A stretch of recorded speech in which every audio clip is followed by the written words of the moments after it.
ঠাকুরগাঁওয়ের বালিয়াডাঙ্গি উপজেলার একটি বিদ্যালয়ের 4 জন ছাত্রী নিখোঁজ হওয়ার একদিন পর সিলেট থেকে তাদের উদ্ধার করেছে পুলিশ। আজ সিলেটের একটি বাস কাউন্টার থেকে তাদেরকে উদ্ধার করা হয়। আরো বিস্তারিত জানাতে উপজেলার শাহবাজপুর গ্রামের শিক্ষার্থীদের বাড়ি থেকে যুক্ত হচ্ছেন সহকর্মী M A Samad. Samad, police কি বলছে এবং শিক্ষার্থীদের বাড়িতে যেহেতু আছেন, অভিভাবকরা কি বলছেন বা শিক্ষার্থীদের সাথে আপনার কথা বলার সুযোগ হয়েছে কিনা, তারা কি বলছেন? কেন তারা নিখোঁজ হয়েছিলেন, কি কারণ?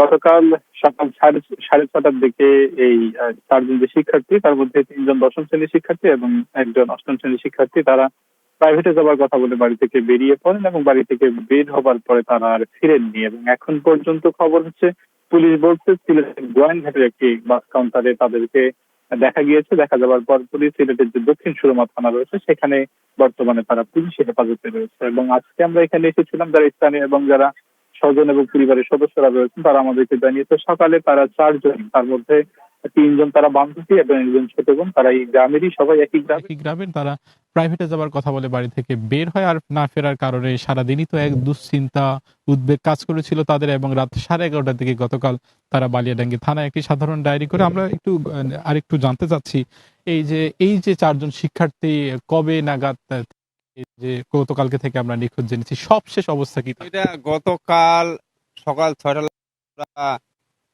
প্রাইভেটে উদ্দেশ্য করে বাইর হয়েছিল। আর শেষ যেটা আমরা খবর পাইছি, ওরা নাকি ঢাকা যাচ্ছিল প্রায় রাত 2টা-2:30টার দিক। তখন প্রায় 2টা-2:30টা বাজে তখন। আর পরে যেটা খবর পাইলাম, ওরা আবার ঢাকা ছাড়ে সিলেটে যায়, ওরা নাকি পুলিশের কাছে ধরা পড়ছে। এই যে কোনো ধরনের আপনার কোনো সন্দেহ করছেন কিনা, বা কি কারণে তারা এই 4 জন একসঙ্গে বেরিয়ে গেল, বা অন্য কোনো কারণ আপনাদের কাছে কি মনে হয়? না, আসলে এটা আমরা আর কি বলবো, এটা ওদের কথা তো আর বলা যাচ্ছে না।